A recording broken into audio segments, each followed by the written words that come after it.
السلام عليكم ورحمة الله.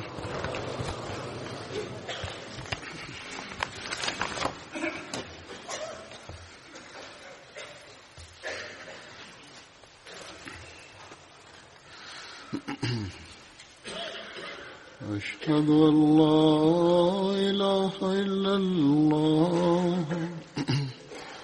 وحده لا شريك له وأشهد أن محمدا عبده ورسوله.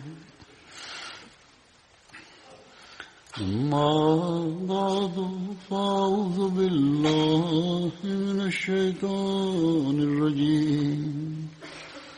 بسم الله الرحمن الرحيم. الحمد لله رب العالمين الرحمن الرحيم مالك يوم الدين. إياك نعبد وإياك نستعين. اهدنا الصراط المستقيم صراط الذين أنعمت عليهم غير المغضوب عليهم ولا الضالين. हज़रत अक़दस मसीह मऊद अलैहिस्सलातु वस्सलाम पंहिंजी मारकतुल आरा तसनीफ़ इस्लामी उसूल की फ़िलासफ़ी में ख़ुदा ताला खे हासिल करणु, उन खे सुञाणणु, उन ते ईमान मज़बूत करण जा जेके वसीला ख़ुदा ताला रखिया आहिनि, उन्हनि जो ज़िक्र कंदे 8 वसीला बयान फरमाया आहिनि जेके इंसान जी पैदाइश जे मक़सद खे पूरो करण वारा बि आहिनि.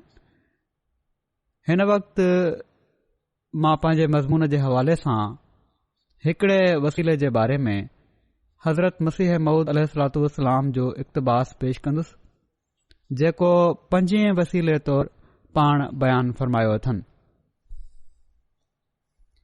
पाण फ़रमाइनि था त 5हों वसीलो असुल मक़सूद खे हासिल करण लाइ ख़ुदा ताला मुजाहिदो करार ॾिनो आहे.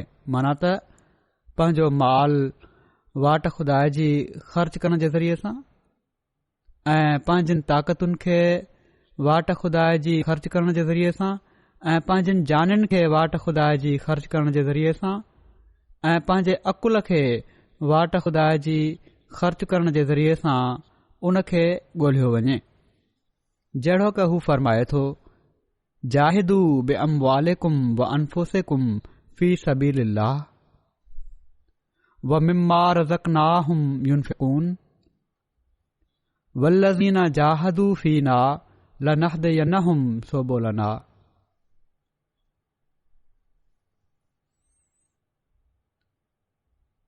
माना त पंहिंजे मालनि ऐं पंहिंजनि जाननि ऐं पंहिंजे नफ़्सनि खे उन्हनि जी समूरनि ताक़तुनि समेत वाट खुदा जी ख़र्च कयो ऐं जेको कुझु असां अकुल ऐं इल्मु ऐं फ़हम ऐं हुनर वग़ैरह तव्हांखे ॾिनो आहे, उहो सभु कुझु खुदा जी लॻायो. जेके माण्हू असांजी वाट में हर तरह सां कोशिश बजा आणनि था, असां उन्हनि खे पंहिंजूं वाटूं ॾेखारे छॾींदा आहियूं. वरी ख़ुदा ताला जी मोहबत हासिल करण जो तरीक़ो ॿुधाईंदे हज़रत मसीह मऊद अलैहिस्सलातु वस्सलाम हिकिड़े मौक़े ते फ़रमायो आहे त तव्हां जे लाइ मुमकिन नाहे त माल सां बि मोहबत कयो ऐं ख़ुदा ताला सां बि. सिर्फ़ हिक सां मोहबत करे सघो था. सो ख़ुशकिस्मत उहो शख़्स आहे जेको ख़ुदा सां मोहबत करे, ऐं जे तव्हां मां को ख़ुदा सां मोहबत करे उन जी वाट में माल ख़र्च कंदो त मां यकीन रखां थो त उन जे माल में बि ॿियनि जी भेट में वधीक बरकत ॾिनी वेंदी.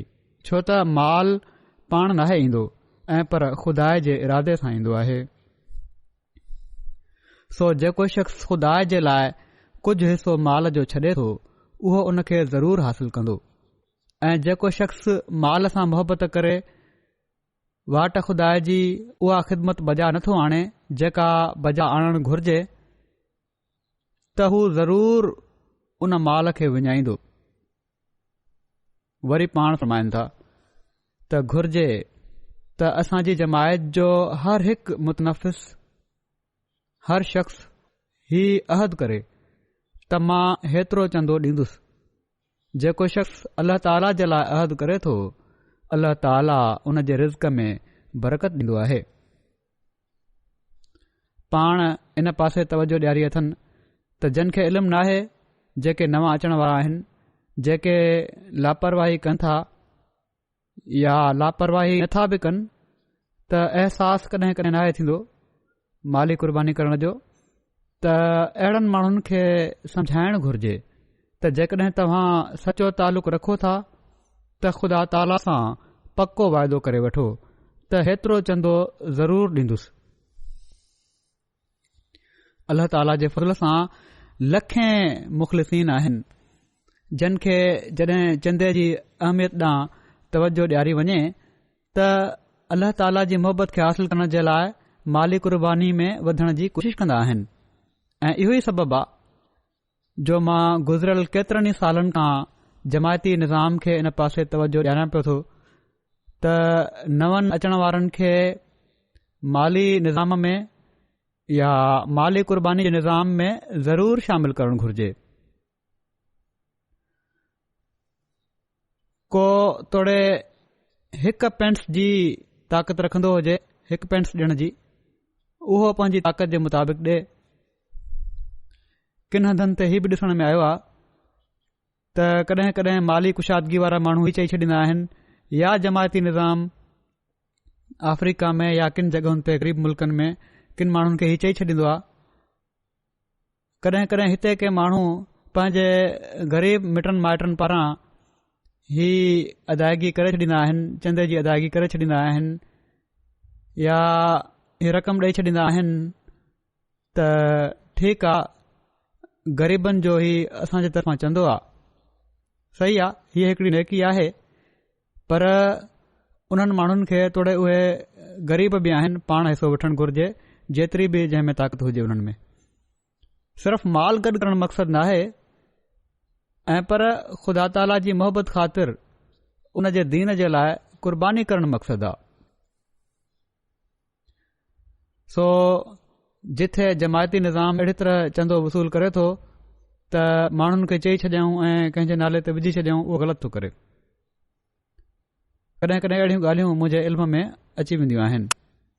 बहरहाल उमूमी तौर ते मूं ॾिठो आहे त माली क़ुर्बानीुनि जूं जेके रिपोर्ट्स ईंदियूं आहिनि उन्हनि में ख़ासि तौर ते हीउ ॾिसण में आयो आहे त ग़रीब माण्हुनि जी माली क़ुर्बानीुनि जो ज़िक्र वधीक हूंदो आहे। उन्हनि खे वधीक अहसासु हूंदो आहे त असां माली क़ुर्बानी करणी आहे। ऐं मां अक्सर पंहिंजे ख़ुतबनि में हीउ ज़िक्र बि करे छॾींदो आहियां, बयानु बि करे छॾींदो आहियां उन्हनि जो ज़िक्र। किन जूं क़ुर्बानीूं ॾिसी हैरत थींदी आहे। जेकॾहिं कंहिं वटि माल घणो हुजे, तमामु घणो माल हुजे, दौलत हुजे ऐं उन मां कुझु ॾिनो वञे त हीअ का ग़ैर मामूली ॻाल्हि नाहे। पर तंगी जा हालात हुजनि, ग़ुर्बत जी हालत हुजे ऐं पोइ ख़ुदा ताला जी मोहबत खे हासिल करण जे लाइ, ख़ुदा ताला जे दीन जे लाइ माली क़ुर्बानी कई वञे त हीअ असुल क़ुर्बानी आहे जेका अल्लाह ताला जो कुर्ब ॾराइण जो ज़रियो बि बणजंदी आहे। हज़रत मसीह मऊद अलैहिस्सलाम जे ज़माने में अहिड़ा मिसाल ॾिसण में ईंदा हुआ।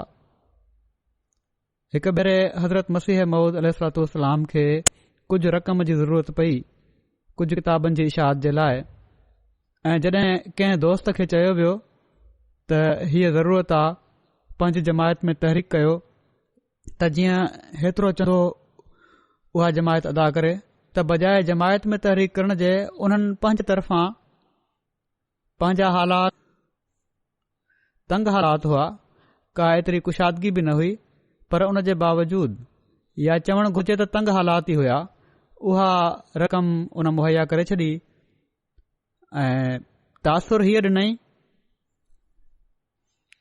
ऐं हीअ तासुर ॾिनई त जहिड़ी तरह उन शहर जी जमायत हीअ रक़म ॾिनी हुजे ऐं पोइ ज़ाती कुर्बानी उन वक़्तु ज़ाहिर थिए थी। ख़बर बि न पई हज़रत मसीह मौद अलैहिस्सलाम जे इल्म में बि इहा ॻाल्हि न आई ऐं हीअ ज़ाती कुर्बानी ओॾी महिल ज़ाहिर थी, ओॾी महिल उन जो पतो पए थो जॾहिं हज़रत मसीह मौद अलैहिस्सलाम उन ई जमायत जे हिकिड़े ॿिए शख़्स जा थोरा मञींदे फ़रमायो त तव्हां जी जमायत सफ़ा ज़रूरत महल वॾी मदद कई आहे। ऐं जॾहिं ख़बर पई उन्हनि खे त उहा कुर्बानी त हिकु शख़्स ई कई हुई त बाक़ी जमायत जा माण्हू उन ते नाराज़ थिया त असां खे छो न इन ख़िदमत जो मौक़ो ॾिनो वियो। ही अदायगी करण वारा मुंशी ज़फ़र अहमद साहब हुआ जन ओॾी महिल पंहिंजी घरवारी जो सोन खपाए हीअ रक़म ॾिनी हुई। यकीन उन्हनि जी घरवारी बि इन कुर्बानी में शामिल हुई। मुंशी अरोड़ा साहब मुंशी ज़फ़र साहब जा दोस्त हुआ ऐं उन ई जमायत जा हुआ। उन्हनि खे जॾहिं हज़रत मसीह मौद अलैहिस्सलाम जे ज़रिए जॾहिं पाण पुछा कयाऊं इन कुर्बानी जी ख़बर पई त हू केतिरनि महीननि ताईं मुंशी ज़फ़र अहमद खां नाराज़ रहिया त असां खे छो न ॿुधाई ऐं पाण ई हीअ रक़म छो मुहैया कयई त अहिड़ा अहिड़ा माण्हू अल्लाह ताला हज़रत मसीह मौद अलैहिस्सलाम खे अता फ़रमाया जेके ख़ुदा जी मोहबत खे हासिल करण जे लाइ हर क़िस्म जी कुर्बानी जे लाइ तयारु रहंदा हुआ। हीउ उहो नमूनो आहे जेको पाण सॻोरन सल्लल्लाहु अलैहि वसल्लम जे असहाबनि क़ाइमु फ़रमायो ऐं जंहिं ते हिन ज़माने में हज़रत मसीह मऊद अलैहिस्सलाम खे मञण वारनि अमल कयो। ऐं ही उन वक़्त जी ॻाल्हि नाहे ऐं पर हीउ सिलसिलो अॼु ताईं जारी आहे। असीं ॾिसूं था त माण्हू कहिड़ी तरह मुख़्तलिफ़ तहरीकुनि में माली कुर्बानियूं ॾियनि था ऐं पाण खे ॾुखियाईअ में विझी माली कुर्बानियूं कनि था, पर अल्लाह ताला बि जेको कंहिंजी ओधर नाहे रखंदो उन्हनि खे कहिड़ी तरह मोटाए बि ॾिए थो। कुझु वाक़िया ऐं कुझु मिसाल हिन वक़्तु मां तव्हां जे साम्हूं पेश कंदुसि। अॼु छो त वक़फ़े जदीद जे नए साल जो ऐलान बि थियणो आहे, तंहिं करे वक़फ़े जदीद जे हवाले सां उमूमन ही वाक़िया आहिनि। गैम्बिया में हिकिड़ा लोकल मिशनरी आहिनि कीबा जालू साहब। हू वाक़ियो बयानु कनि था ऐं हिन वाक़े में ख़बर पए थी त कहिड़ी तरह अल्लाह ताला जो वर्ताउ आहे पंहिंजे ॿाननि सां, कुर्बानी करण वारनि सां। चवनि था त हिकिड़ा नओ मुबाए अहमदी दोस्त अब्दुल्ला जाबू साहब जंहिंजो तालुक़ु हिकिड़े ॻोठ सां आहे, हू मकई ऐं ग्राउंड नट जो फ़सुलु पोखींदा हुआ, पर गुज़िरियल कुझु सालनि खां को ख़ासि फ़सुलु न पियो थिए। हिन साल उन्हनि ग्राउंड नट जा ॿिज विकिणी पंहिंजो वक़फ़े जदीद जो चंदो ॾेई छॾियो, जेको तक़रीबन $700 हो, त जीअं अल्लाह ताला उन जी ॿनी जे कम में पोख में बरकत विझे। हू बयानु कनि था त इन माली कुर्बानी जे करे अल्लाह ताला उन्हनि जे फ़सुल में एॾी बरकत विधी जो गुज़िरियल साल जी भेट में उन्हनि खे टीण ते फ़ाइदो थियो। जीअं त पोखण खां पोइ उन्हनि वधीक $1000 वक़फ़े जदीद में ॾिना। वरी गैम्बिया जे उत्तर में मौजूदु हिकिड़ो ॻोठ आहे, उतां जा हिकिड़ा दोस्त आहिनि उस्मान साहब। चवनि था त गुज़िरियल साल उन्हनि वक़फ़े जदीद जे लाइ हिकु बाल्टी मकई ॾियण जो वाइदो कयो हो। हाणे अमीर माण्हू वटि कुशादगी आहे, जेकॾहिं को $1000 या 1000 पाउंड या 5000 पाउंड बि ॾेई थो छॾे लखें पाउंड रखण वारो, त उन जे लाइ का अहिड़ी ख़ासि इहा कुर्बानी नाहे। पर ही माण्हू जेके पंहिंजे खाइण लाइ पंहिंजे ॿनी ॿारे लाइ जिन्स रखनि था, हाणे हिकु बाल्टी मकई आहे हिकिड़े शहर में रहण वारे जे लाइ, यूरोप में रहण वारे जे लाइ उन जी का हैसियत न आहे, पर उन्हनि जे लाइ हीअ हिकिड़ी तमामु वॾी क़ुर्बानी आहे। हिकु बाल्टी मकई जो उन्हनि वाइदो कयो हुयो, जेका शायदि हिते तव्हां खे 5-6 पाउंड में मिली वञे। चवनि था जेतोणीकि गुज़िरियल साल फ़सुलु तमामु घटि थियो ऐं सिर्फ़ 12 बोरियूं उपति थी हुई।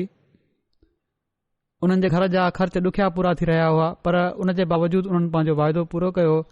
चवनि था नतीजो हीउ निकितो जो हिन साल 30 बोरियूं मकई जूं उन्हनि खे मिली वियूं ऐं 15 बोरियूं इन खां अलावा बि हिकिड़ो फ़सुलु आहे, का शइ आहे, उन जूं मिलियूं।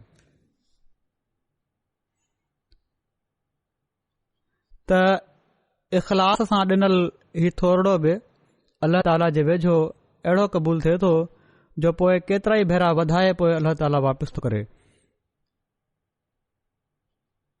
ऐं इहो ई अल्लाह ताला ताईं पहुचणु अल्लाह ताला ते ईमान मज़बूत करण जो ज़रियो बि बणिजे थो पियो उन्हनि जे लाइ। कैमरून जा मौलम आहिनि, उहे लिखनि था हिकिड़ो ॿियो मिसाल अल्लाह ताला जे फज़ुल जो। डगोई ॻोठ जा हिकिड़ा नवमुबाए अहमदू साहब आहिनि। उन्हनि खे जॾहिं वक़फ़े जदीद जे चंदे लाइ ॿुधायो वियो त उन्हनि 2 बाल्टियूं मकई चंदे में ॾेई छॾियूं। हाणे हीअ नंढी नंढी क़ुर्बानी आहे माण्हू जेका कनि था, ऐं मौलम खे ॿुधायईं त मुंहिंजो फार्म जेको आहे उहो सुठो नाहे, छो त मूं वटि पैसा न हुया त मां घणी तवजो न ॾेई सघुसि उन ते। गवर्नमेंट मदद करणु चाहे थी, पर इन जे लाइ बि कुझु हुकूमत वटि कुझु रक़म जमा कराइणी पवंदी आहे। पोइ उन जे नतीजे में हुकूमत बि पोइ पंहिंजो हिसो विझंदी आहे। हू चवनि था मूं वटि हीअ रक़म न हुई, हीअ बि मां न पोइ ॾेई सघां, मुंहिंजो नालो उन लिस्ट में हुयो त सही, पर मूंखे मिलंदो कुझु बि न, छो त मां रक़म न जमा कराई। पोइ चवनि था मौलम साहब उन्हनि खे चयो त तव्हां तहजद बि पढ़णु शुरू कयो ऐं दुआ बि कयो, अल्लाह ताला फज़ुल कंदो। त नतीजो हीउ थियो जो कुझु ॾींहं पहिरियां मौलम साहब चवनि था त ही मूं वटि आया। उन्हनि ॿुधायो त ख़ुदा ताला असां जूं दुआऊं ॿुधी वरितियूं ऐं मां कुझु रक़म अदा बि न कई हुई, हुकूमत खे जेका अदा करणी ज़रूरी हुई। उन जे बावजूद लाॻापियल खातो आहे जेको उन बनी लाइ जेका पंपिंग मशीन हुई पाणी जे लाइ, उहा बि उन्हनि खे ॾेई छॾी आहे। इन खां अलावा 5 लख फ्रांक सीफ़ा पोखनि जे ॿिज लाइ बि ॾेई छॾिया अथनि ऐं हिननि पंहिंजे फार्म ते वरी महिनत सां कमु शुरू करे ॾिनो ऐं उमेद आहे त इन जे करे हिननि जो फ़सुल बि भलो थींदो। चवण लॻा ख़ुदा ताला मुंहिंजी मामूली क़ुर्बानी खे क़बूल कयो ऐं उन जे बदिले में मूंखे इनामनि सां नवाज़ियो ऐं इन जे नतीजे में उन्हनि पंहिंजो वक़फ़े जदीद जो जेको चंदो आहे उहो ॿीणो करे ॾिनो आहे।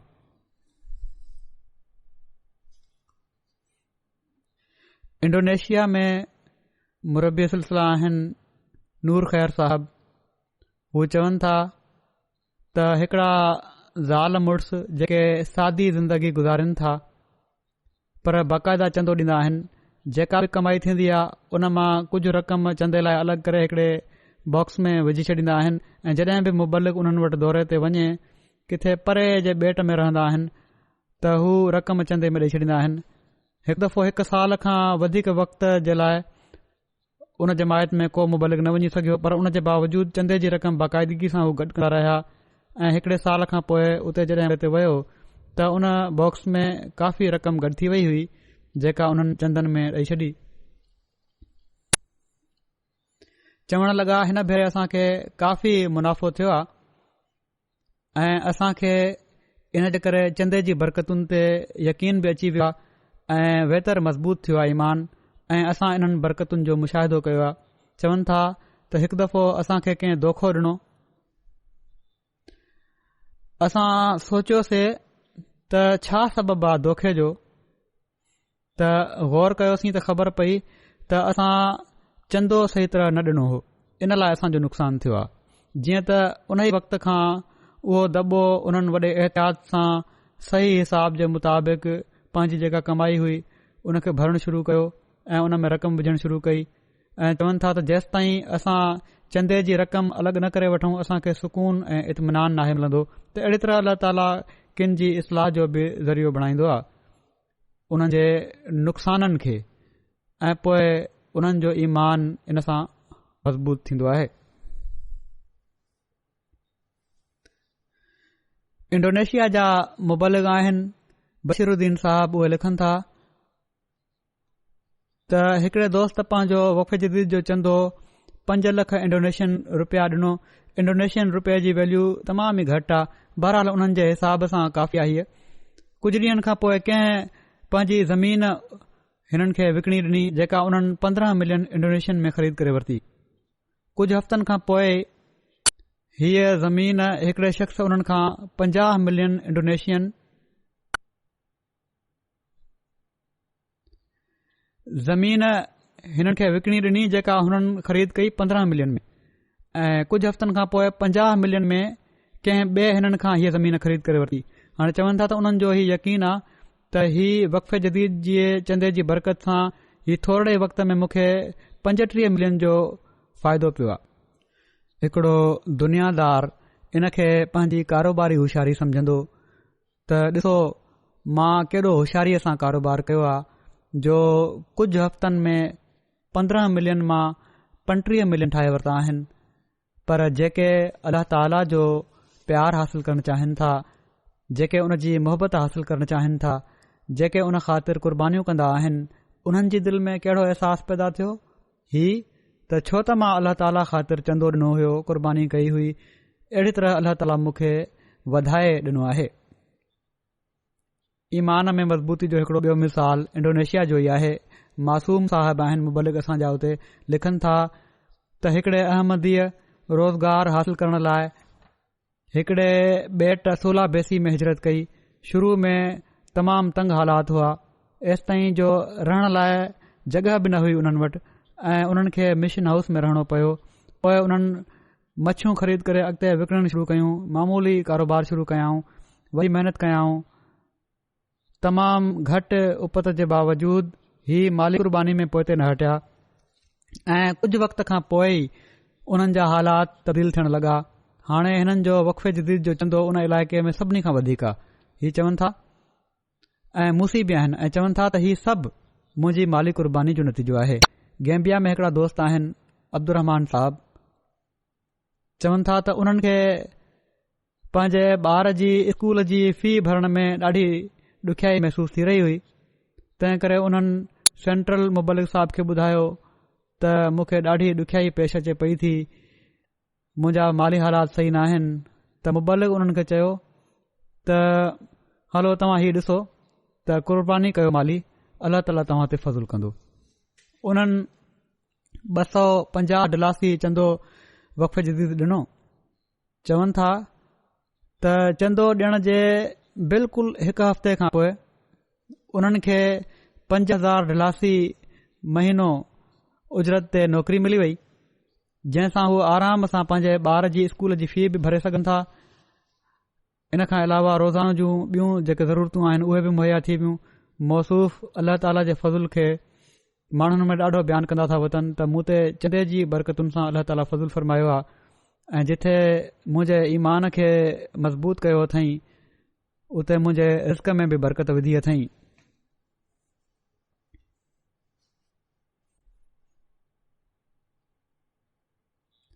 ग़रीब कहिड़ी तरह क़ुर्बानी करे थो ऐं अल्लाह ताला ते पोइ तवकुल करे थो, ऐं पोइ अल्लाह ताला उन तवकुल जो मान कीअं थो रखे।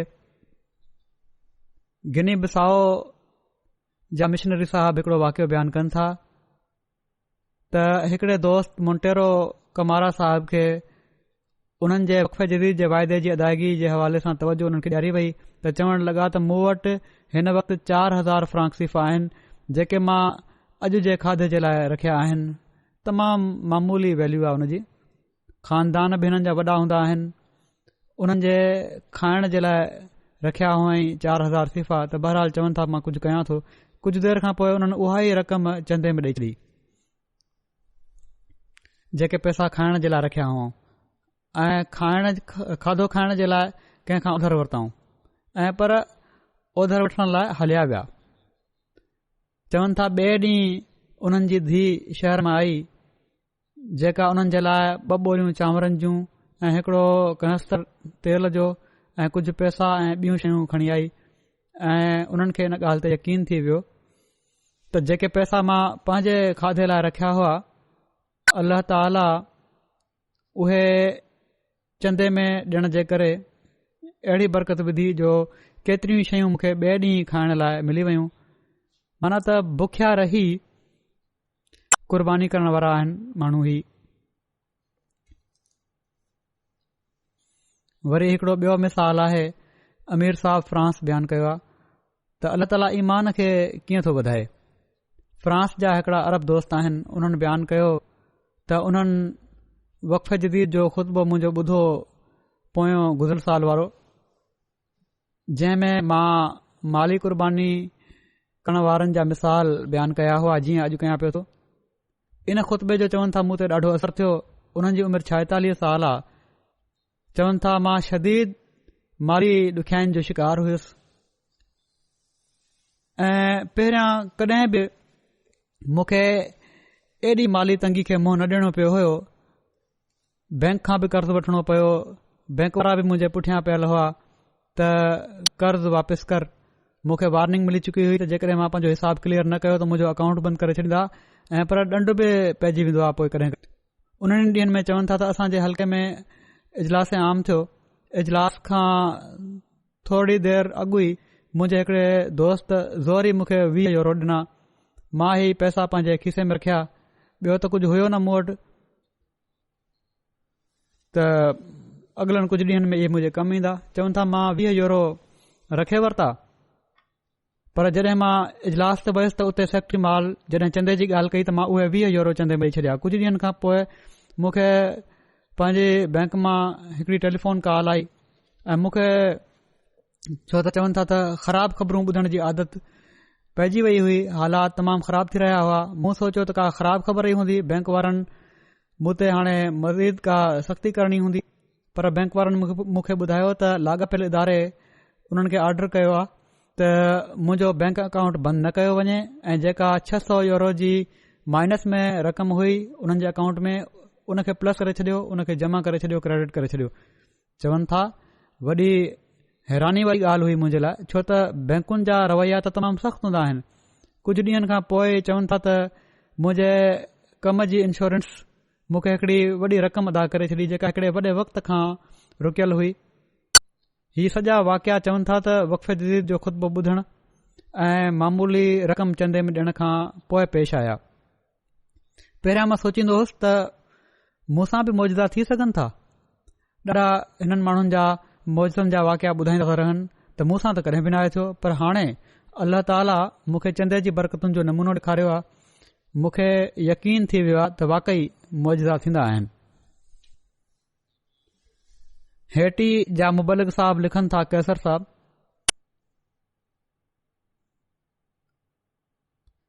हीउ बि अल्लाह ताला जे वर्ता ऐं ईमान मज़बूत करण जो हिकिड़ो ॿियो वाक़ियो आहे। पोर्ट ऑफ प्रिंस जा हिकिड़ा नौ अहमदी इब्राहिम हाणे ही वाक़िया अलॻि अलॻि जॻहियुनि जा आहिनि।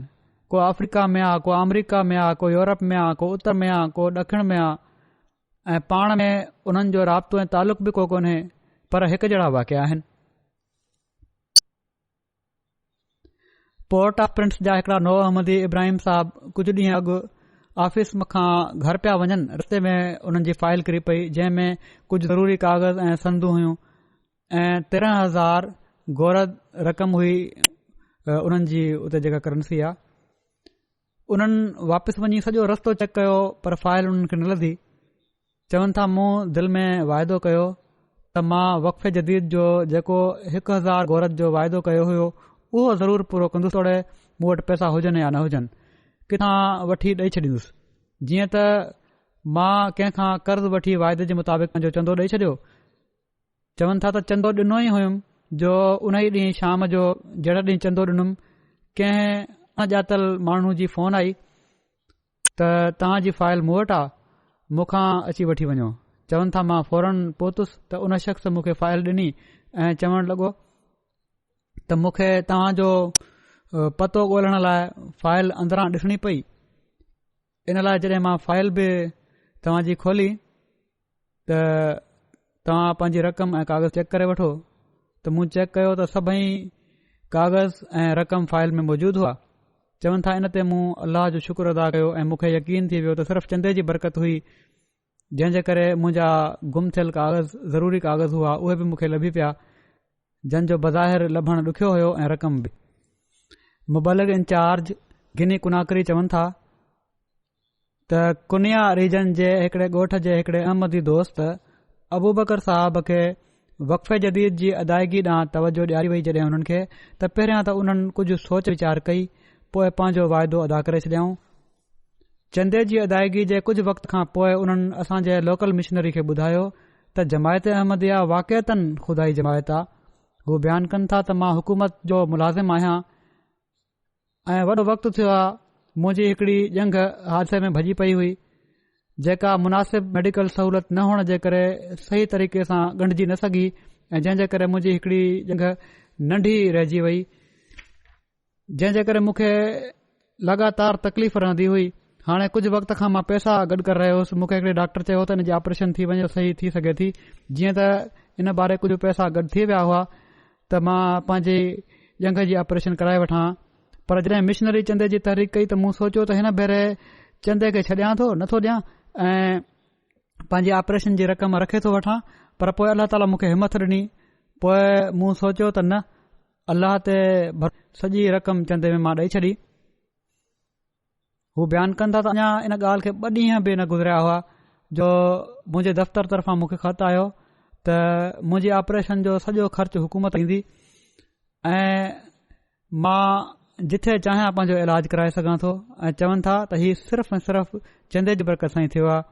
सो हीअ के इतफ़ाक़ी ॻाल्हियूं न आहिनि, हीअ अल्लाह ताला जा वर्ता आहिनि हिननि माण्हुनि सां जेके उन ते तवकुल कनि था ऐं उन्हनि जे ईमान खे मज़बूत करण जे लाइ। ऐं इन में हज़रत मसीह मौद अलैहिस्सलाम जी सदाकत जो बि दलील आहे। कादियान मां मामून रशीद साहब सेक्रेटरी वक़फ़े जदीद लिखनि था त हिकड़ा दोस्त आहिनि सुलेजा साहब, उन्हनि जो हिन साल जो वक़फ़े जदीद जो चंदो किन घरू परेशानियुनि जे करे बकाया हुयो। उन्हनि जे भाउ उन्हनि खे इन पासे ध्यानु ॾियारायो त हाणे साल जी पुॼाणी आहे, इन लाइ जल्द अदायगी करे छॾ, पर उन्हनि जे अकाउंट में एतिरी रक़म न हुई जो मुकमिल चंदो ॾेई सघनि ऐं पर कुल रक़म जो सिर्फ़ 30% ई अकाउंट में मौजूदु हुयो। मौसूफ़ ॾाढा फ़िक्रमंद हुआ त कहिड़ी तरह मुकमिल अदायगी कनि। आख़िर जेका रक़म अकाउंट में हुई उहा ई उन्हनि चंदे में ॾेई छॾी। हू बयानु कनि था त अल्लाह ताला तरफ़ां मौजज़ाणे तौर ते कुझु ई घड़ियुनि में अकाउंट में ओतिरी वधीक रक़म अची वई जंहिंसां हू बकाया बि ॾेई सघनि पिया। जीअं त ओॾी महिल ई उन्हनि उहा रक़म पंहिंजे वाइदे जे मुताबिक़ ॾेई छॾी। चवनि था त हमेशा वाइदा साल जी पुॼाणी खां पहिरियां ई ॾेई छॾींदा हुआ, पर हिन साल उन्हनि जी ऐं उन्हनि जे ॿार जी बीमारी जे करे बकाया रहिजी वई हुई ऐं हू ॾाढा परेशान बि हुआ इन ॻाल्हि सां, पर अल्लाह ताला मौजज़ाणे तौर ते इन जो इंतज़ाम करे छॾियो ऐं चवनि था त मुंहिंजे ईमान में तक़वियत जो सबबु बणियो हुई।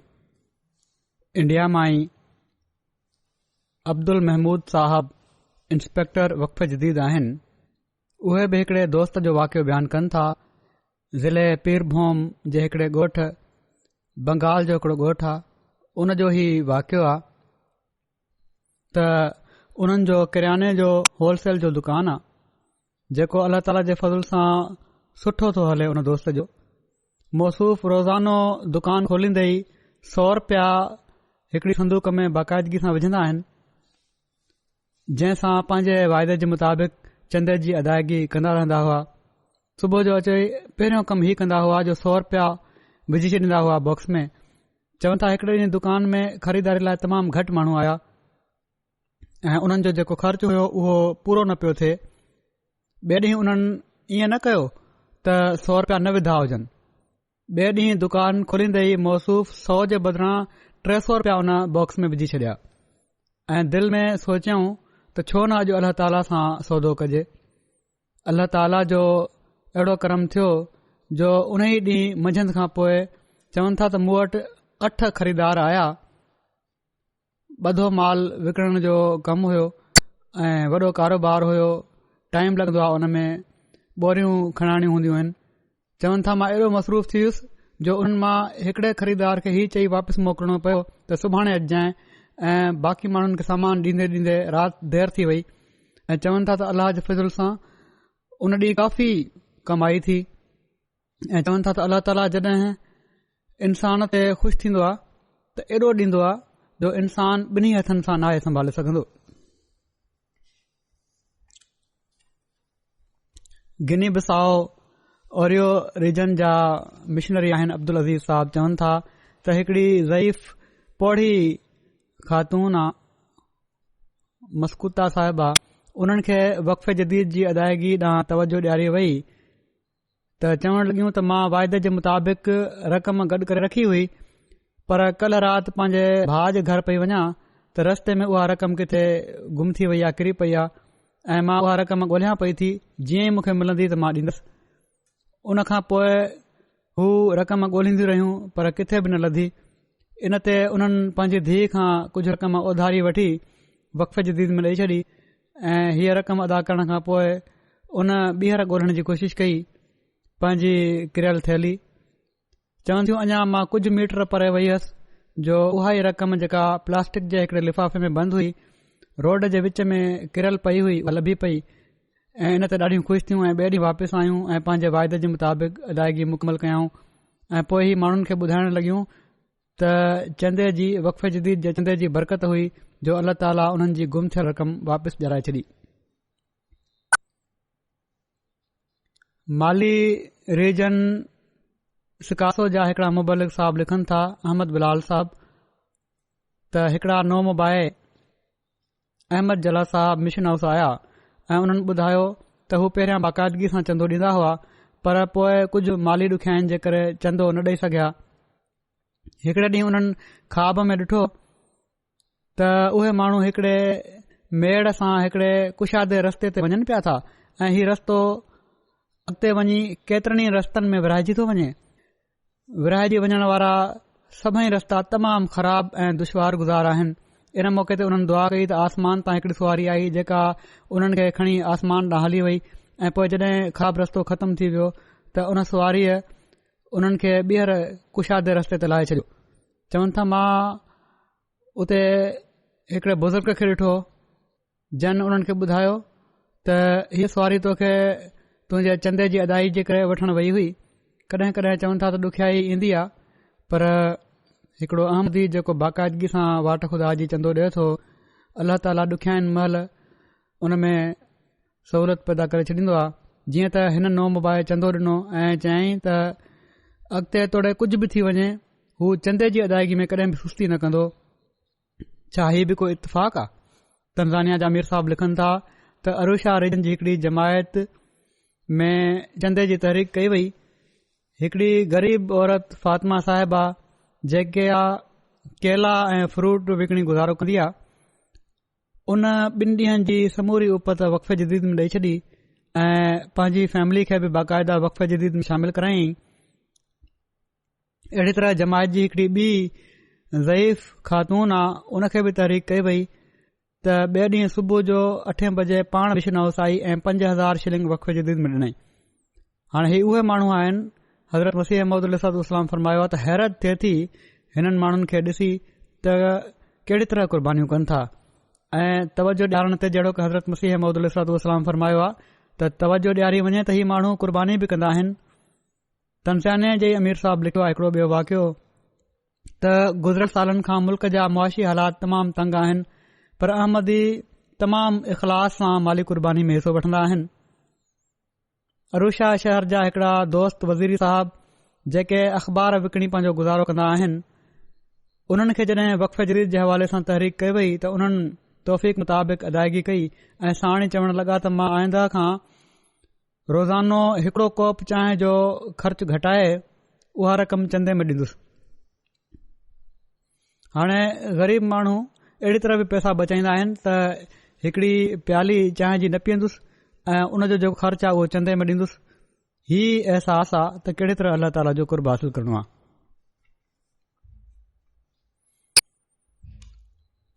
अमीर साहब तंज़ानिया लिखनि था त मारा रीजन जी जमायत जा हिकड़ा मुख़लिस नौजवान आहिनि। उमूमन ही वक़्त जदीद जो साल ख़तमु थियण खां अॻु ई मुकमिल अदायगी करे छॾींदा आहिनि, पर हिन साल मुआशी हालात जी तंगी जे करे अञा 15,000 शिलिंग बकाया हुआ उन्हनि जा।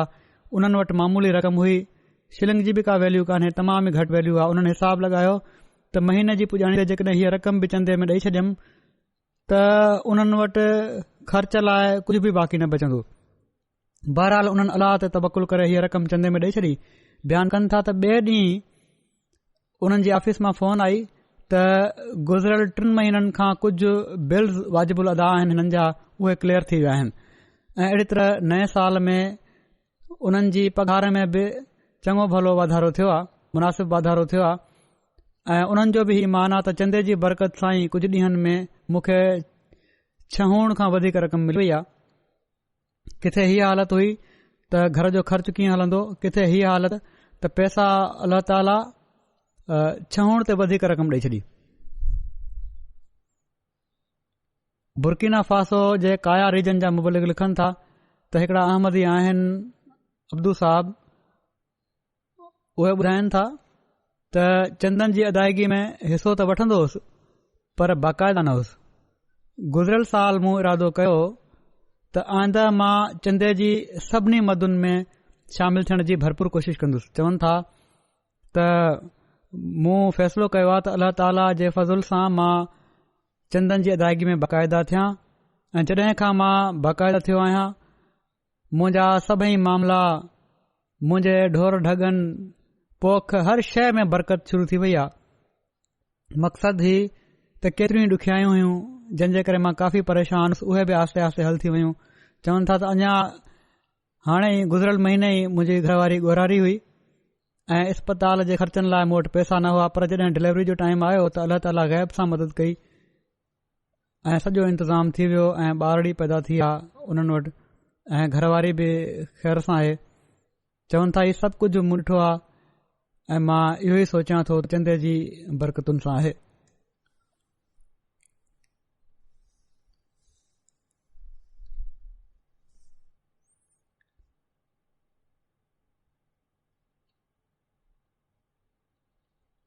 वरी रशिया जा मुबलिग लिखनि था त ख़ुदायान साहब आर्मीनियन आहिनि पर रशिया में रहनि था। उन्हनि खे काफ़ी मुताले ऐं सोच वीचार खां पोइ अहमदियत क़बूल करण जी तौफ़ीक़ मिली। अहमदियत क़बूल करण सां गॾु ई उन्हनि खे जमायत में माली क़ुर्बानी जे निज़ाम सां मुतारिफ़ करायो वियो। उनखां पोइ उन्हनि बाक़ाइदा हर महीने वक़फ़े जदीद जो ऐं तहरीक जदीद जो चंदो ॾियणु शुरू कयो। कम जे सिलसिले में मुल्क जे अंदर बि ऐं ॿाहिरि बि काफ़ी सफ़र कंदा आहिनि, पर सफ़रनि में रहण जे बावजूद बाक़ाइदगी सां चंदो ॾींदा आहिनि। सनो थुलो कमु आहे उन्हनि जो, उहो कंदा आहिनि।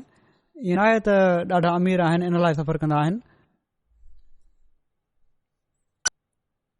अदवार साहब बयानु कनि था त जनवरी 2020 में पंहिंजे कम जे सिलसिले में उन्हनि आर्मीनिया वञणो हुयो, उतां काज़ान वञणो हुयो। ही कमु तमामु ज़रूरी हुयो, पर उन्हनि वटि सफ़र जे ख़र्चनि लाइ मुनासिब रक़म न हुई।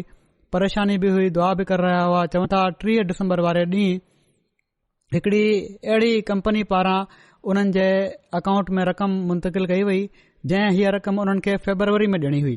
हीअ चवनि था त हिननि खां अलावा ॿिया बि माण्हू आहिनि जिन खे हीअ रक़म फ़ेबरवरी में मिलणी आहे, पर सिर्फ़ उन्हनि खे हीअ रक़म फ़ेबरवरी जे बदिरां डिसंबर में ॾिनी वई ऐं ही उन्हनि जो यकीन आहे त हीउ सिर्फ़ ऐं सिर्फ़ चंदे जी बरकत आहे, न त हीअ सम्झ खां ॻाल्हि बाला आहे त एतिरनि माण्हुनि मां हीअ रक़म सिर्फ़ मूंखे 30 डिसंबर ते छो ॾिनी वई।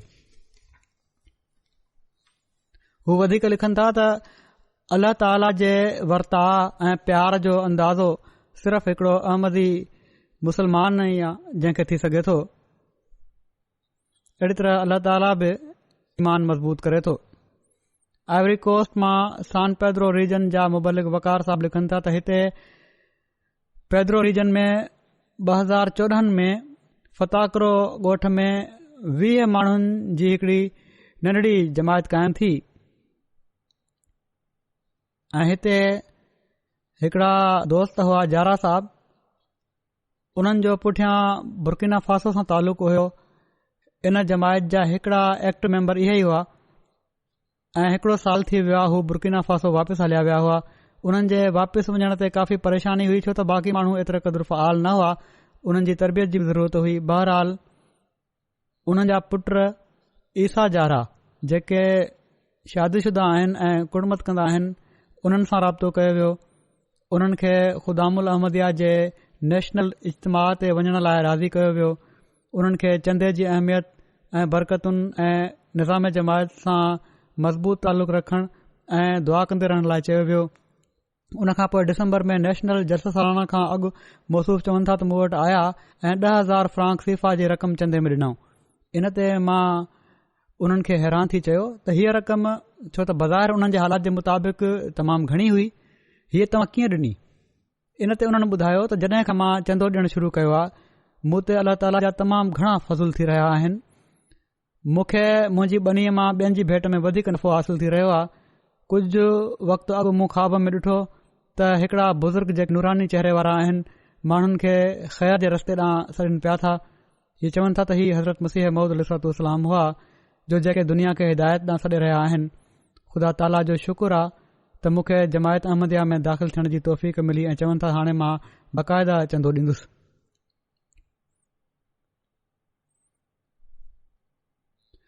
इंडिया मां इंस्पेक्टर वक़फ़े जदीद आहिनि। उन्हनि हिकड़ी ॿारड़ी जो 12 सालनि जी ॿारड़ी जो ज़िक्र कयो आहे त हूअ केतिरनि ई सालनि खां बाक़ाइदगी सां वक़फ़े जदीद जो चंदो ॾिए थी ऐं हिकड़ी थैली में पैसा गॾु कंदी रहंदी आहे।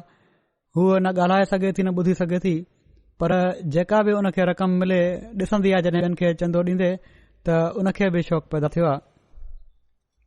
अहिड़ी तरह लाइब्रेरिया मां हिकिड़ा मुबलिक साहब लिखनि था त कैप माउंट काउंटी जी हिकड़ी जमायत आहे, उन में सिजल थे सुम्हणी जी नमाज़ खां पोइ जमायत जे दोस्तनि खे मां वक़फ़े जदीद जे चंदे जे हवाले सां तहरीक कई त दोस्तनि मामूल मुताबिक़ वारे वारे सां पंहिंजो ऐं पंहिंजे फैमिली मेंबर्स जो चंदो ॾियणु शुरू करे ॾिनो। इन ई दौरान ॿ नंढड़ा छोकिरा अज़ीज़म सुलेमान ऐं अज़ीज़म अब्दुल्ला कमारा मस्जिद मां उथी हलिया विया ऐं कुझु देर खां पोइ ॿई वापसि आया ऐं $20 लाइब्रेरियन चंदो ॾिनो।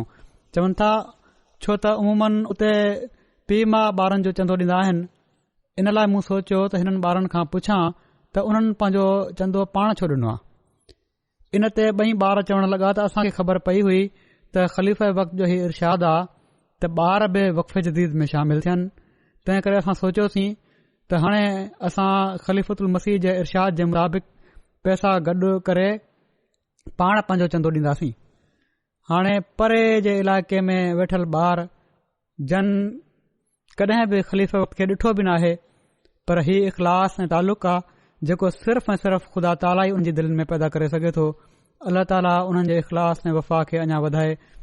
सो ॿार आहिनि या वॾा, नौबाइन आहिनि या पुराणा अहमदी, इन्हनि खे ही इदराक हासिल आहे त अल्लाह ताला जी मोहबत खे हासिल करण जो ज़रियो उन जी वाट में ख़र्च करणु ऐं पोइ किन जी त ख़ुदि ख़ुदा ताला रहनुमाई बि कंदो आहे। जीअं मूं वाक्यनि में बि ॿुधायो, ही माण्हू अहिड़ा आहिनि जेके पाण सॻो रसम जे इरशाद जे मुताबिक़ ख़ुदा ताला जी वाट में ख़र्च करे रश्क जोगा चवाइण वारा आहिनि।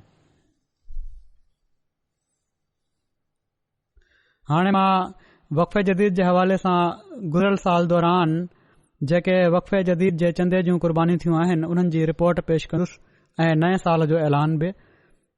अल्लाह ताला जे फज़ुल सां वक़फ़े जदीद जो 62हों साल 31 डिसंबर ते ख़तमु थियो ऐं 9 साल 1 जनवरी खां शुरू थी विया। इन दौरान में वक़फ़े जदीद में दुनिया जी सभिनी अहमदिया जमायतुनि खे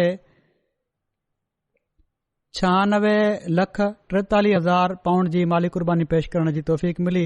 गुज़िरियल साल खां हीअ रक़म 5 लख पाउंड वधीक आहे। हिन साल बर्तानिया दुनिया जी जमायतुनि में गॾियल तौर ते वसूली जे लिहाज़ खां सभिनी खां मथे आहे ऐं अहिड़ी तरह तफ़सील हीअं आहे त बर्तानिया नंबर 1 आहे, पोइ पाकिस्तान, पोइ जर्मनिया, पोइ अमरीका, पोइ कैनेडा, पोइ भारत, ऑस्ट्रेलिया, इंडोनेशिया ऐं पोइ मिडल ईस्ट जूं 2 जमायतूं आहिनि। अमीर साहब चयो हुयो त वक़फ़े जदीद में वधी वेंदासीं, पूरो करे ई छॾियो उन्हनि पंहिंजो कोल। 10 वॾियूं जमायतूं जेके मुक़ामी करंसी में गुज़िरियल साल जी भेट में जंहिंजो वाधारो थियो आहे, काफ़ी वाधारो, उन्हनि में इंडोनेशिया सभिनी खां मथे आहे, पोइ जर्मनी आहे, पोइ अमरीका आहे, उन खां पोइ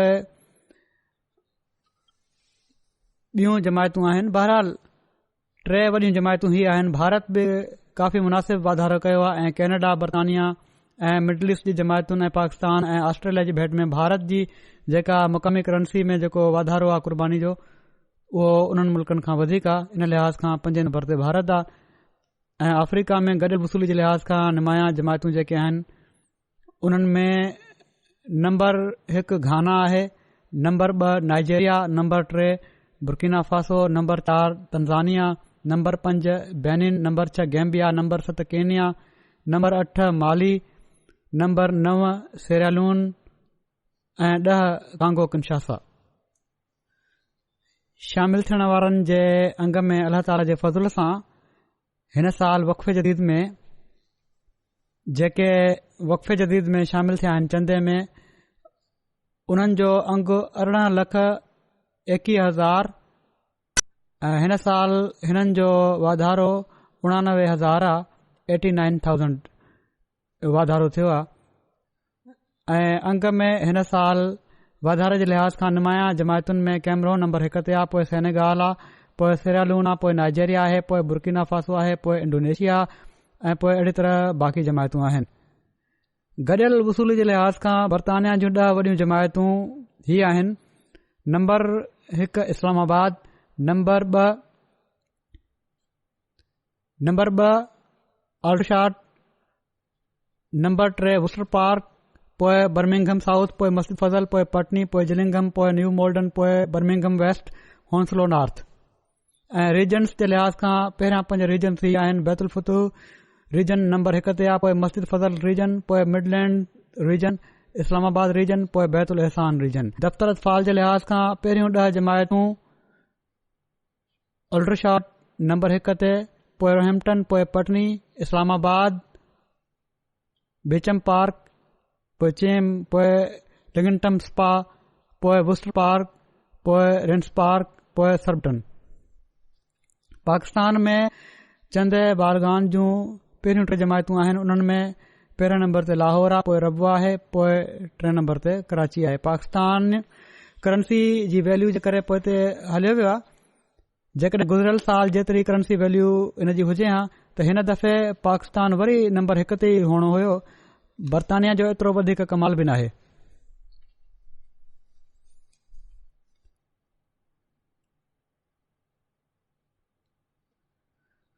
चंद बालगान में जेके ज़िला आहिनि पाकिस्तान जा, उन्हनि में इस्लामाबाद, सियालकोट, रावलपिंडी, गुजरांवाला, मुल्तान, उमरकोट, हैदराबाद, डेरा गाज़ी खान, मीरपुर ख़ास ऐं पेशावर। गॾियल वसूली जे लिहाज़ खां पहिरियों 10 जमायतूं आहिनि। इस्लामाबाद शहर, टाउनशिप लाहौर, डिफेंस लाहौर, दारुज़िक्र लाहौर, गुलशन इकबाल कराची, समानाबाद लाहौर, रावलपिंडी शहर, अज़ीज़ाबाद कराची, गुलशन जामे कराची ऐं दिल्ली गेट लाहौर। उते त हर तरह जा हालात ख़राब आहिनि। उन जे बावजूद अल्लाह जे फज़ल सां उते बि ॾाढियूं क़ुर्बानी ॾियण वारा माण्हू आहिनि। दफ़्तर फाल में पाकिस्तान जूं 3 वॾियूं जमायतूं जेके आहिनि, पहिरें नंबर ते लाहौर, ॿिए ते कराची ऐं 3 ते रबवा। ऐं ज़िलनि जी पोज़ीशन अहिड़ी तरह आहे। सियालकोट नंबर 1, गुजरांवाला नंबर 2, पोइ सरगोदा, पोइ हैदराबाद, पोइ डेरा गाज़ी खान, पोइ शेखुपुरा, पोइ मीरपुर ख़ास, पोइ उमरकोट, पोइ ओकाड़ा, पोइ पेशावर। वसूली जे लिहाज़ खां जर्मनी जूं 5 लोकल इमारतूं ही आहिनि। Number 1 Hamburg, number 2 Frankfurt, number 3 Dietzenbach, number 4 ग्रासगांव ऐं नंबर 5 वेस्बादन। चंदा बालगान में वक़फ़े जदीद में पहिरियों 10 जमायतूं आहिनि। नोइस, रोइडरमार्क, नेदा, मेहदीआबाद, फ्लोरसाइम, फ्रेडबर्ग, बेंसहाइम, लांगन, कोबलेंस, हिनाओ ऐं पिनेबर्ग। दफ़्तर अतफाल में पहिरियां 5 रीजन आहिनि: हेसन सूद ओस्ट, आयसन साउथ ईस्ट, हेसन साउथ ईस्ट, हेसन विटे, टाउंस, वेसन साउथ ऐं राइन्सलैंड फॉल्स। बहरहाल जेके बि नाला हिननि जा आहिनि, जर्मन पाण ई इस्लाह करे वठनि। वसूली जे लिहाज़ खां अमरीका जूं 10 जमायतूं: मैरीलैंड नंबर 1, पोइ सिलिकॉन वैली, पोइ लॉस एंजलिस, पोइ ह्यूस्टन, पोइ सेंट्रल वर्जीनिया, पोइ सिएटल, पोइ डेट्रॉइट, पोइ साउथ वर्जीनिया, पोइ शिकागो, पोइ नॉर्थ वर्जीनिया। वसूली जे लिहाज़ खां कैनेडा जूं इमारतूं: वॉन नंबर 1 ते, कैलगरी नंबर 2 ते, Peace Village number 3, Vancouver number 4, Mississauga number 5 ऐं वॾियूं जमायतूं आहिनि Durham, Bradford, Edmonton West, Milton West, Hamilton Mountain, Ottawa East ऐं ऑटवा वेस्ट, एरिड्राई, विनीपेग ऐं एबिटफोर्ड। ऐं दफ़्तर अतफाल जूं 5 नुमाया इमारतूं आहिनि: वॉन,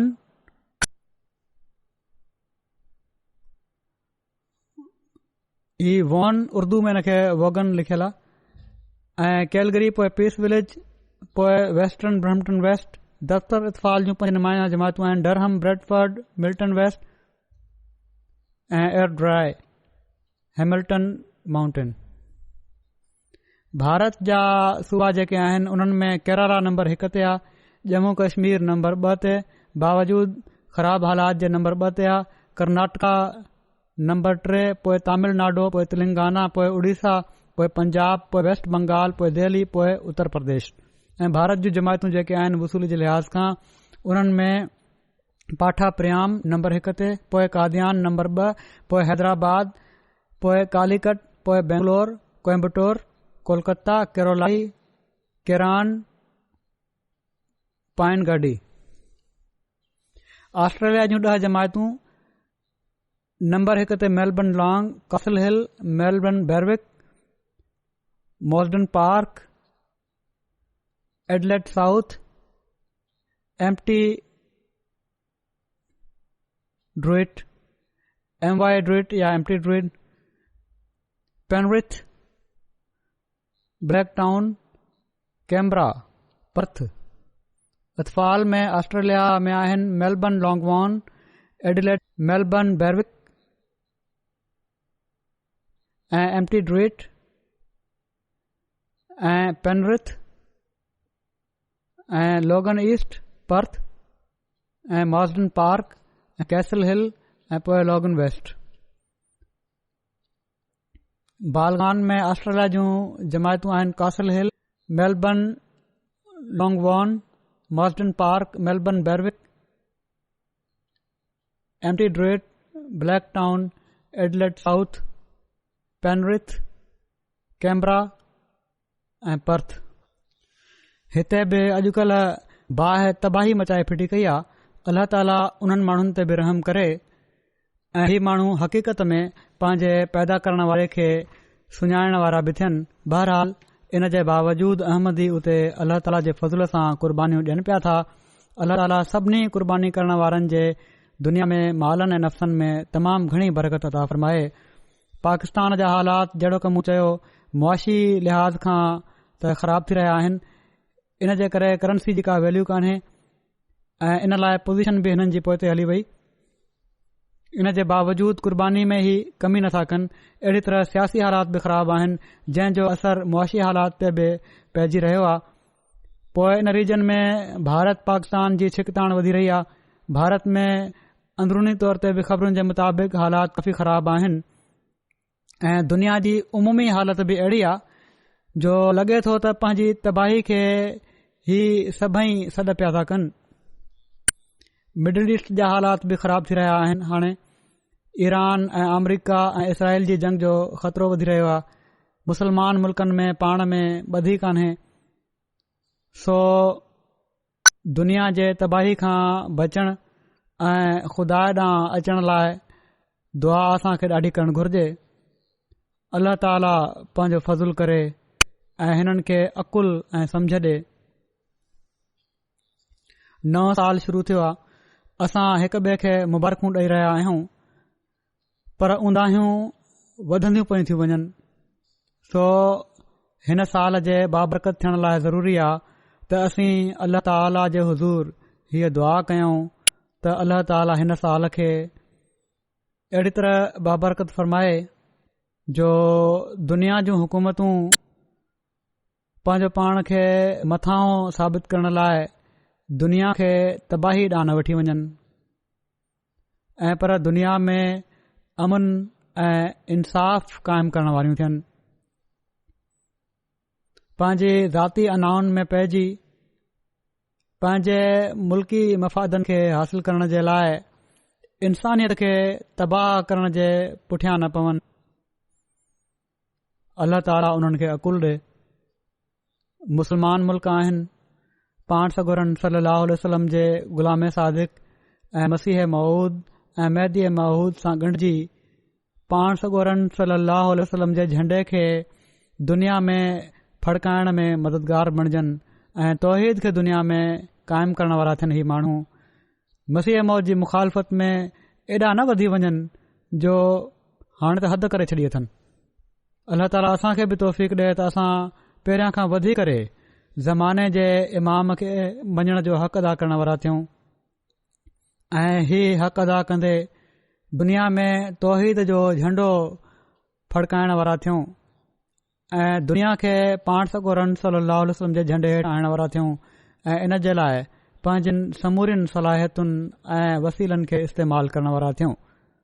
जेकॾहिं असीं हीअ सोच नथा रखूं ऐं इन सोच सां दुआऊं नथा घुरूं ऐं पंहिंजनि दुआउनि सां नए साल में दाख़िल नाहियूं थिया त असांजे नए साल जूं मुबारकूं मथाछरियूं मुबारकूं आहिनि जंहिंजो को फ़ाइदो न आहे।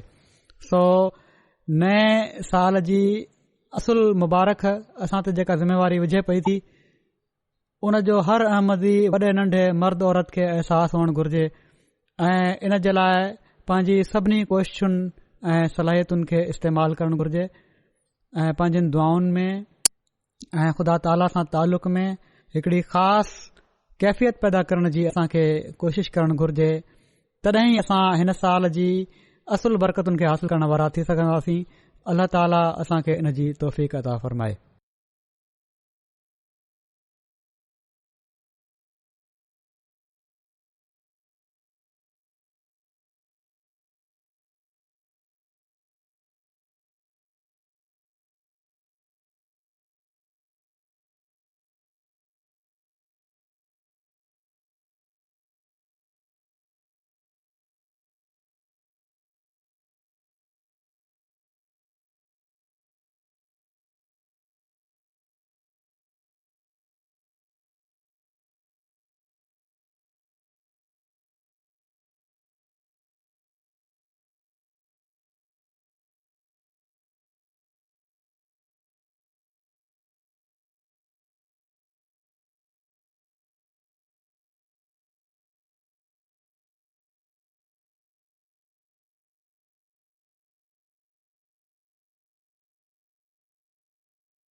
الحمد لله نحمده ونستعينه ونستغفره ونؤمن به ونتوكل عليه ونعوذ بالله من شرور أنفسنا ومن سيئات أعمالنا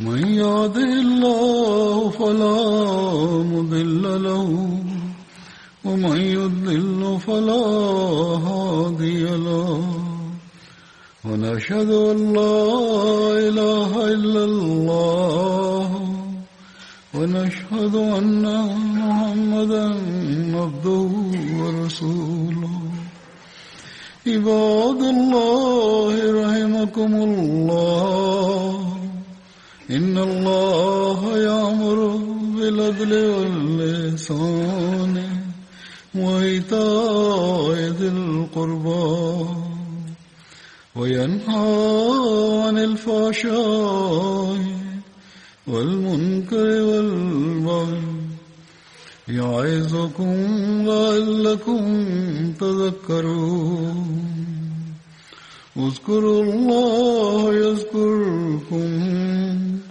وادعوه يستجب لكم ولذكر الله أكبر